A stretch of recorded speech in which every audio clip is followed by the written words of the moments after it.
Nos acompaña ya la fiscal general y jefa del Ministerio Público, Telma Aldana. Bienvenida, licenciada Aldana. Tenemos pues mucho que hablar, han pasado muchas cosas en estas últimas horas. Creo que lo esencial, hay mucha gente que en este momento está comenzando a sintonizarnos, es contarles que hoy el Ministerio Público formaliza esta orden de captura contra la vicepresidenta Valdetti y también esta solicitud de antejuicio contra el presidente Pérez Molina. ¿Qué descubrieron? ¿Qué pasó de abril para acá que comienzan a surgir elementos para acusar a quienes están en la cima de la estructura de la línea, pero también en la cima del organismo ejecutivo? Sí, buenas tardes y muchas gracias por la entrevista. A partir del 16 de abril, como recordamos, teníamos 66,000 escuchas telefónicas que fueron recibidas en el Ministerio Público. Estas fueron analizadas con técnicos del Ministerio Público y de la Comisión Internacional contra la Impunidad en Guatemala, además de otros elementos probatorios que nos permitieron llevar ante los tribunales de justicia una primera etapa de la investigación. A partir del 16 de abril se han hecho una serie de allanamientos y otros operativos que nos han permitido recabar material probatorio importante y que entonces nos ha servido para contrastar lo que las primeras escuchas telefónicas nos indicaban, pero que únicamente las primeras escuchas nos generaban duda en relación a la participación o no de la señora Roxana Valdetti y del señor presidente de la República. Luego de meses de trabajo de nuestros equipos del Ministerio Público y del CICIG y del análisis que hemos realizado con el señor comisionado, llegamos a la convicción de la participación de la señora Roxana Valdetti en la estructura que conocemos como la línea. Tuvimos al final 88,920 sesiones de interceptaciones telefónicas. Ha sido ardua la tarea para escucharlas, analizarlas. ¿Escuchas telefónicas con Roxana Valdetti dando instrucciones para el caso La Línea? No, no hay escuchas telefónicas donde ella hable con miembros de la estructura criminal. Lo que tenemos son referencias de la estructura criminal hacia una persona a la que llamaban la número 2, la mera mera, la dueña de la finca. Y entonces con el material que secuestramos a partir de los allanamientos, logramos establecer a la Roxana Valdetti. Y de la misma forma cita la estructura criminal al número 1, al mero mero y al dueño de la finca. En el caso del señor presidente, sí tenemos algunas escuchas telefónicas donde él se comunica con algunos integrantes de la estructura criminal y tenemos también documentada una reunión en la que asumimos estuvo el señor presidente. Escuchamos cómo uno de ellos tenía problemas con su vehículo previo a llegar a esta reunión a la casa del presidente y que lo dejó estacionado en la Botica Emilio. Pero creo que lo más importante es que dentro del material que encontramos en el computador de alias Eco González, él mismo tenía cuadros, tenía información que le correspondía al 1 y 2, lo que le correspondía a Juan Carlos Monzón, se identificaba como JC, y a Eco González también, de donde se infiere que tanto Juan Carlos Monzón como Eco González son los líderes de la estructura y que arriba de ellos se encuentra el presidente y la señora Valdetti. En estos documentos que ustedes pues investigan, más o menos cuánto es lo que recibían de esos porcentajes, el mero mero o la dueña de la finca, como eran los nombres que se les conocía al presidente y a la ex vicepresidenta. Toda la documentación en este momento está en análisis por nuestros técnicos financieros para Ojalá llegar a establecer o por lo menos tener un aproximado de los montos que se repartieron en esta estructura criminal. Sin embargo, de las tablas que pusimos hoy a la vista de la prensa, se puede colegir que en una semana, por ejemplo, se repartieron más de 3 millones de quetzales y que los repartos del dinero provenían de la aduana central de Puerto Quetzal y de Santo Tomás de Castillo. Ahora, fiscal, me llama mucho la atención que desde abril que se da a conocer la primera información respecto a esta estructura criminal, pasó mucho tiempo. ¿Fue difícil para ustedes mantener esta información en reserva, que no hubiese fuga de información, tomando en cuenta el nivel de jerarquía de las personas involucradas? O sea, ¿fue hasta en algún momento tuvieron indicios de que quisieran conocer información respecto al caso? Yo creo que podemos tener absoluta confianza en la unidad de métodos especiales del Ministerio Público. 88.900 interceptaciones telefónicas y no hubo fuga de información. Estas interceptaciones telefónicas fueron recibidas en el Ministerio Público, trasladadas a la Dirección de Análisis Criminal en conjunto con técnicos de la CICIG y luego todo el personal del Ministerio Público y la CICIG que de manera conjunta trabajan los casos. Y es evidente que no ha habido fuga de información. ¿Estaban intervenidos los teléfonos de la entonces vicemandataria y del presidente o era a través de los teléfonos de los otros miembros de la estructura? Después del 16 de abril tenemos 20.000 escuchas telefónicas. Obviamente habían interceptaciones autorizadas desde luego por juez competente de la señora Valdetti. En cuanto al señor presidente, nunca le hemos interceptado el teléfono. No obstante, él ha tenido comunicaciones con integrantes de la estructura criminal a quienes sí les teníamos interceptado el teléfono y de ahí que también logramos escuchar. ¿En esas escuchas telefónicas hay alguna directriz, orden que dé el presidente de la República a uno de los integrantes de la banda criminal o qué información? Perdón, antes que sigamos la entrevista, para quienes están viéndonos por televisión, están viendo las imágenes ahorita del centro médico, está a punto de salir la vicepresidenta Roxana Valdetti, pero sí pudiésemos ahondar en lo que planteaba en este momento Benkei, fiscal. ¿Qué contenían esas escuchas del presidente hacia los integrantes de la banda?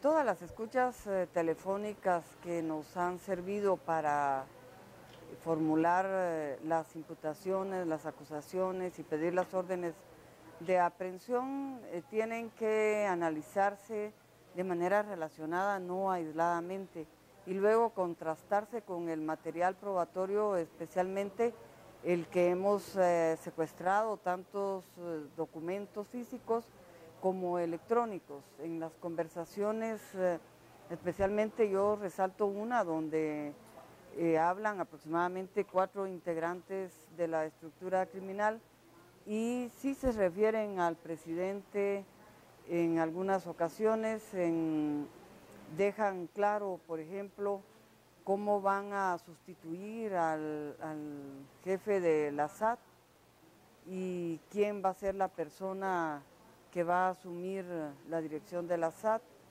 Esto es de diciembre del año pasado. En otra escucha nos dimos cuenta también del interés de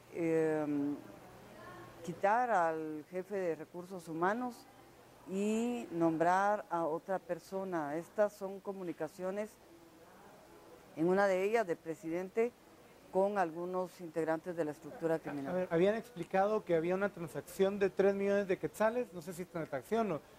y que se iba 2 millones para el 1 y la 2 y el resto para el resto de la estructura. ¿Cuántas de esas transacciones pudieron detectar?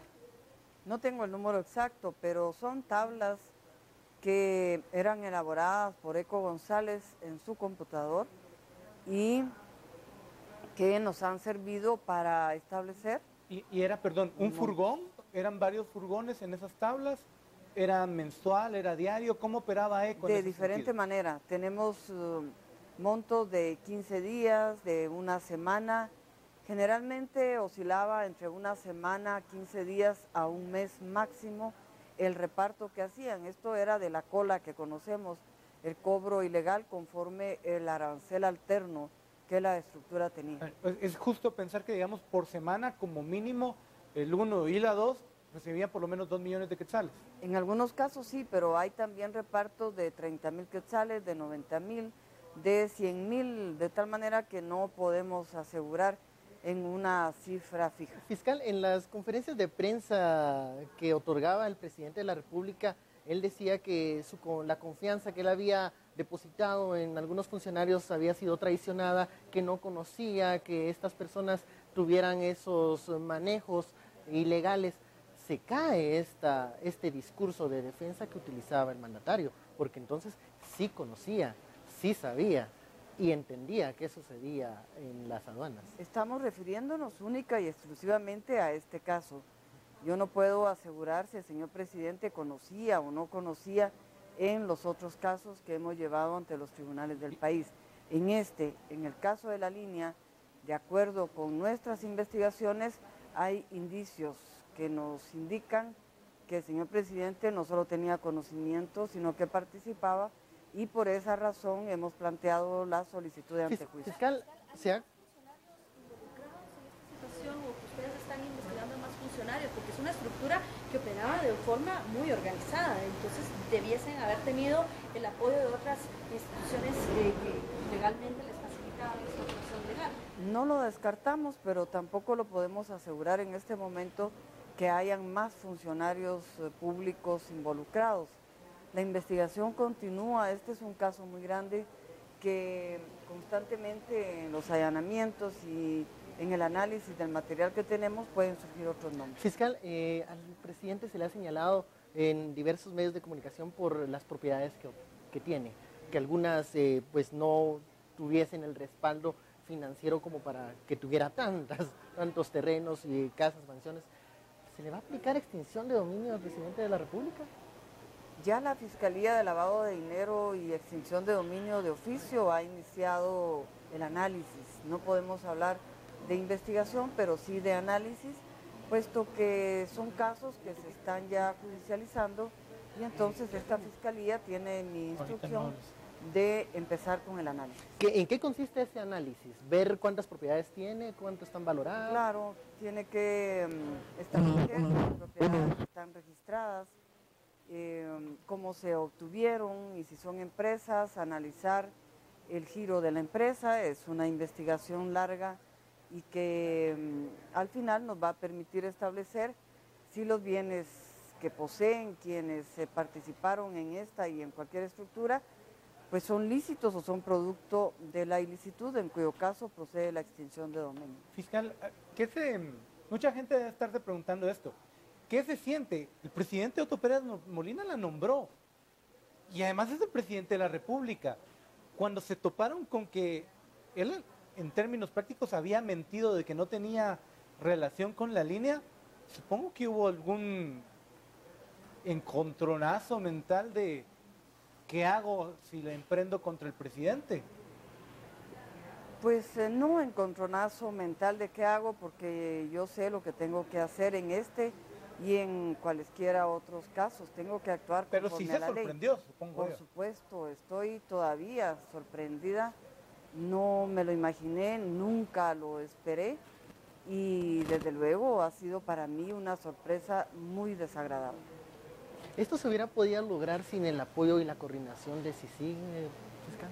Me han hecho mucho y recurrentemente esta pregunta y yo lo que respondo es: los resultados están a la vista y reconozco el apoyo invaluable, el acompañamiento de la comisión, y lo que tenemos que hacer es ver para adelante, seguir trabajando con la comisión durante los 2 años o más que pueda estar en el país, hasta que logremos consolidar el verdadero Estado de Derecho en Guatemala.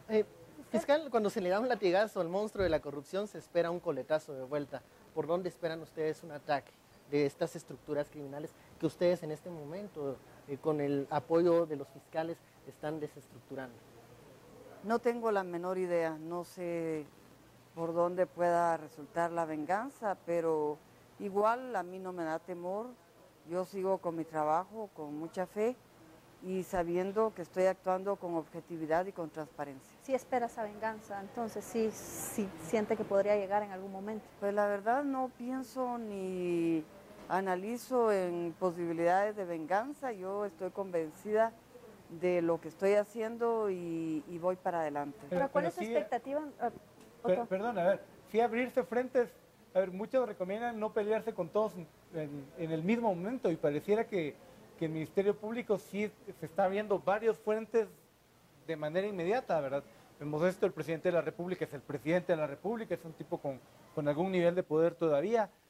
Tenemos el partido de oposición que su vicepresidenciable está también acusado. Hay señalamientos a diputados. Ataques. O sea, digamos, en lo político hubo incluso un intento por modificar la reforma de la ley orgánica del Ministerio Público. Debe haber alguna estrategia, ¿no? Pues en las investigaciones la única estrategia es seguir la ruta que nos dan los medios de prueba. Nosotros en las investigaciones, especialmente cuando hablamos de tiempos políticos, no podemos medir. Nosotros medimos el tiempo legal. Cuando el caso está maduro, cuando el caso sabemos que lo podemos sostener en los tribunales, lo judicializamos y esto es independiente de qué va a suceder mañana o si hay elecciones o si es la toma de posesión. No podemos jugar con los tiempos políticos.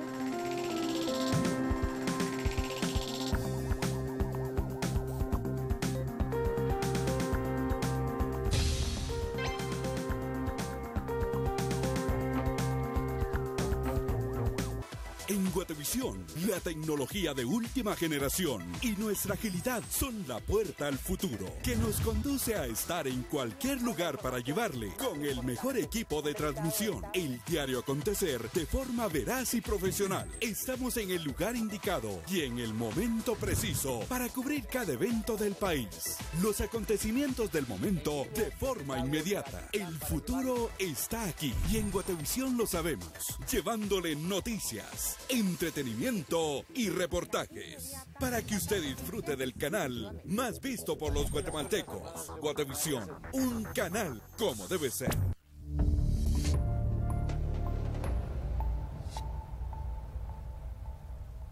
Ustedes mencionaban durante la conferencia de prensa que habían identificado, por ejemplo, cómo algunas personas familiares de la señora Valdetti pues habían prácticamente sido los testaferros de la señora Valdetti y de la estructura de la línea. ¿Cómo se va a proceder con estas personas? Ya se tienen identificadas, hoy pues sabemos de la aprehensión de ella, pero ¿qué va a pasar con este otro grupo de personas que facilitaban ese trabajo de la estructura? Estamos en proceso de investigación en relación a testaferros.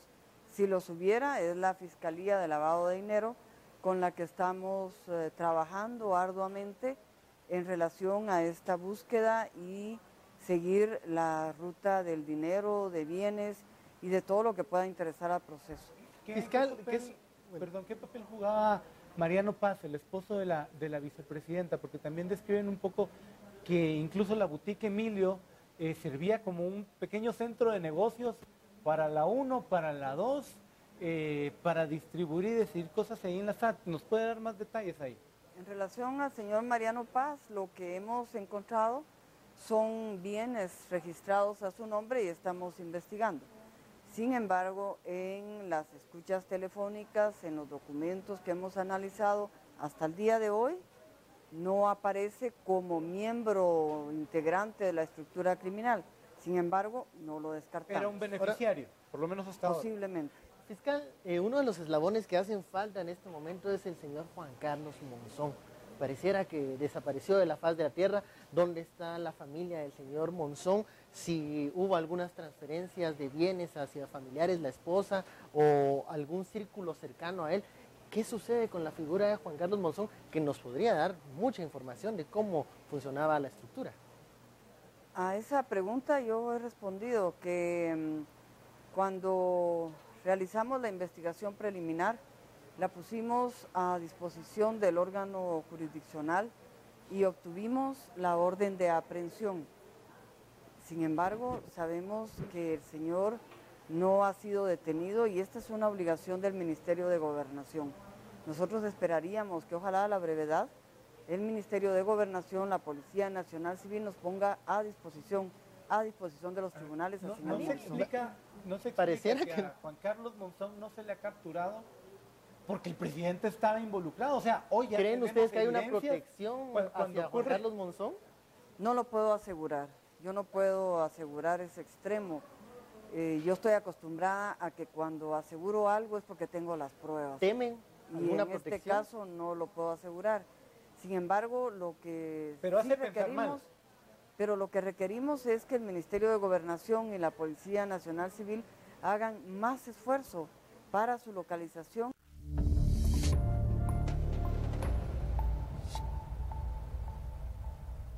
A partir del día que revelan la primera estructura de la línea y avanzan los meses, ¿les generó confianza el actuar del Ministerio de Gobernación o las directrices del presidente por el lado de Juan Carlos Monzón? Desde luego tenemos que confiar en las autoridades de gobernación, particularmente en los ministros, en directores de la Policía Nacional Civil, puesto que de lo contrario estarían incumpliendo con sus Pero obligaciones. no hubo un momento en el que dijeron, perdón Gladys, aquí Dudaron. algo está fallando. Y cuando descubren que el presidente también era parte de la estructura, dijeron, bueno, por eso es que no logramos dar con Juan Carlos Monzón. Le insisto, yo tendría que tener las pruebas para poder asegurar ese extremo.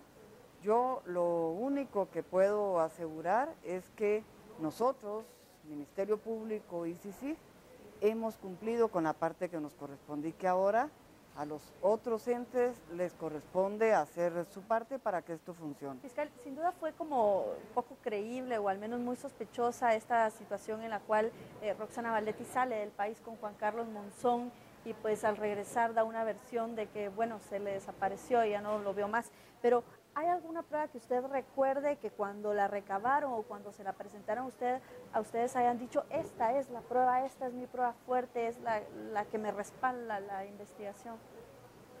Es que no hay una sola prueba, tienen que ser muchos indicios, tiene que haber mucho análisis, pero en este caso la prueba reina es la interceptación telefónica, sin lugar a dudas. Les reitero, más de 88,000 interceptaciones telefónicas con la voz de los autores.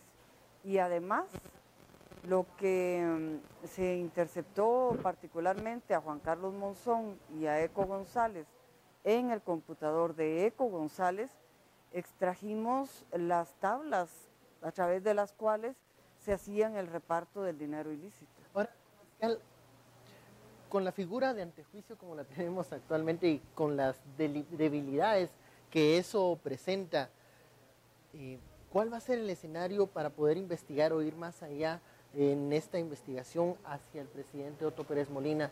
Él se va a querer aferrar a la figura del antejuicio. ¿Qué es lo que ustedes esperan en este momento, ya iniciado el trámite del antejuicio ante las Cortes? Lo que nosotros esperamos es el debido proceso, es el análisis correspondiente en primer término de la Corte Suprema de Justicia, que es el ente que tiene que hacer el análisis inicial para disponer si lo traslada o no al Congreso de la República. Luego en el Congreso de la República, como sabemos, la Comisión Pesquisidora, yo espero que todas las actuaciones se ajusten a la ley. Ese antecedente de haber archivado una solicitud de antejuicio contra el presidente hace algunos días, ¿no prevé un escenario difícil para esta solicitud de antejuicio, o estas pruebas son demasiado contundentes que los diputados no les debería de temblar la mano para retirarle la inmunidad al presidente? Sí, yo pienso que el antejuicio está muy bien fundamentado, que hay material suficiente para análisis y para llegar a la conclusión de que debe de declararse con lugar el antejuicio para proceder a abrir causa. ¿Y qué pasa si el Congreso dice no? O simplemente lo archiva o no lo conoce y le da largas por 6 meses, un año. En ese caso, yo reitero, nosotros estamos haciendo el esfuerzo de la investigación con mucha objetividad, con mucha transparencia, y esperamos que los otros entes también cumplan a cabalidad con su función. Fiscal, ¿ustedes qué esperan también? Porque vimos hoy, por ejemplo, cómo con acciones legales se logró evitar que Roxana Valdetti fuera a la cárcel común de las personas que son apresadas y pues ya va encontrando ciertos privilegios por la figura que ostentó. ¿Cómo esperan ustedes que sea el camino de acá al resto de la investigación? Porque finalmente ahora la investigación no ha sido clausurada. Esta es una decisión del sistema penitenciario y del juez contralor. Sin embargo, yo estimo también que debe tomarse en consideración que fue vicepresidenta del país y que el sistema penitenciario la debe ubicar en un lugar donde se ponga en resguardo su vida. Fiscal, no sé, bueno, yo le pregunto esto. ¿El Ministerio Público en este momento, o usted con su labor, se ha percatado de que está abriendo proceso contra un presidente en ejercicio, y eso es histórico, sobre todo en un país en donde los niveles de corrupción alcanzaban más allá del 95%?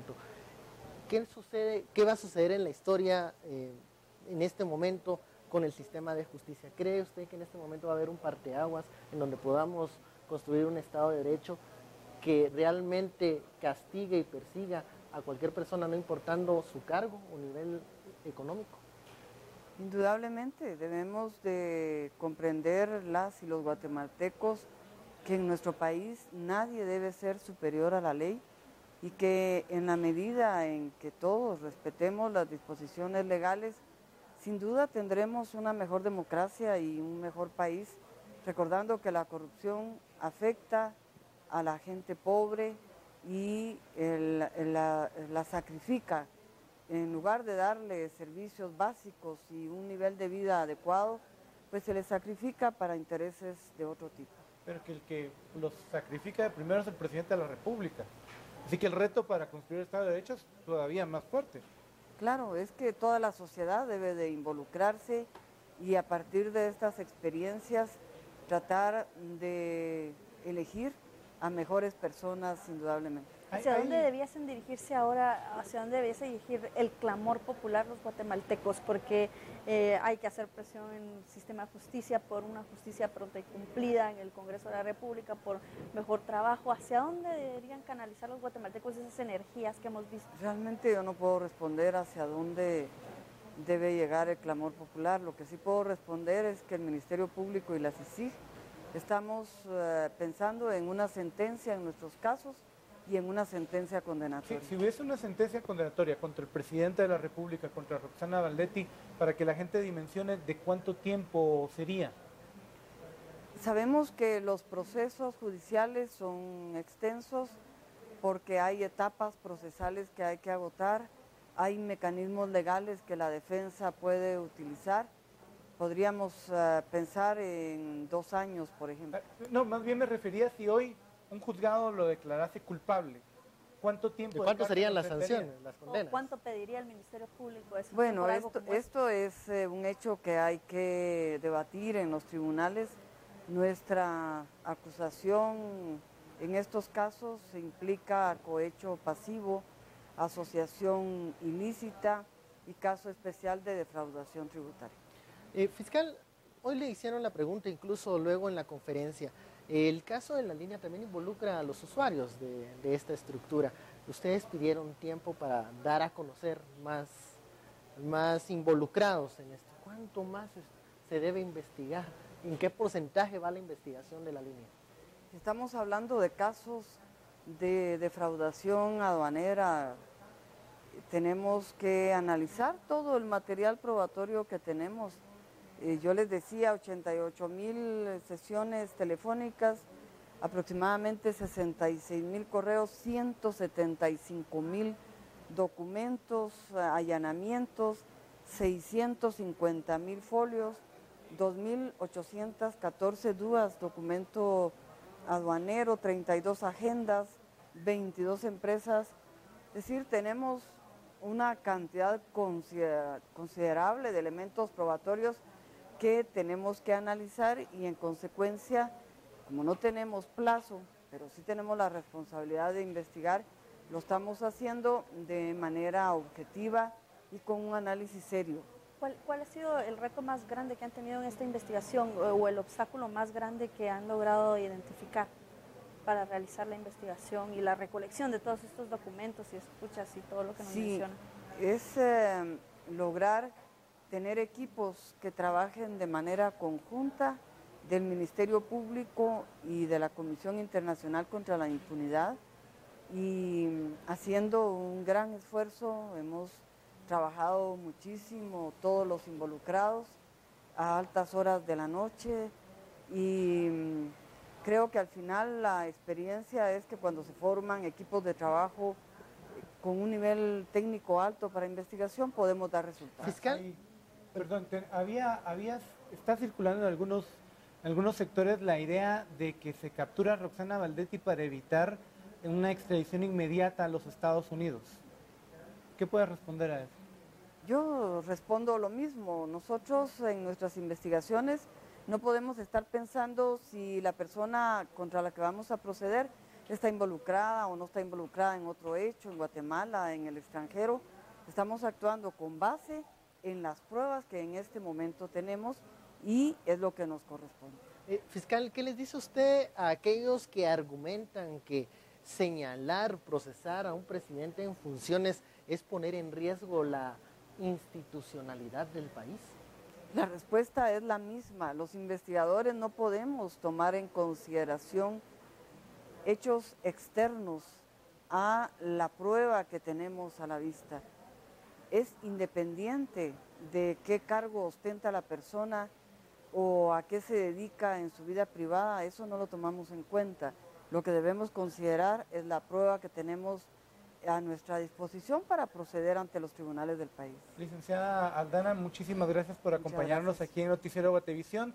Es la fiscal general Telma Aldana, que hoy presenta una acusación o una solicitud para levantarle el antejuicio al presidente Otto Pérez Molina, y también se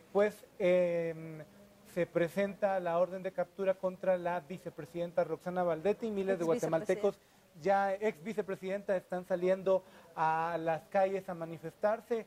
Esto es el complemento de una investigación que inició ya hace varios años, no, por lo menos un año, ¿no? En el caso de la línea, y que hoy llega quizá a su punto cúspide con Sin embargo, esta presentación. que no ha terminado y que puede darnos muchísimas más sorpresas. Bien, muchísimas gracias entonces a la señora fiscal general.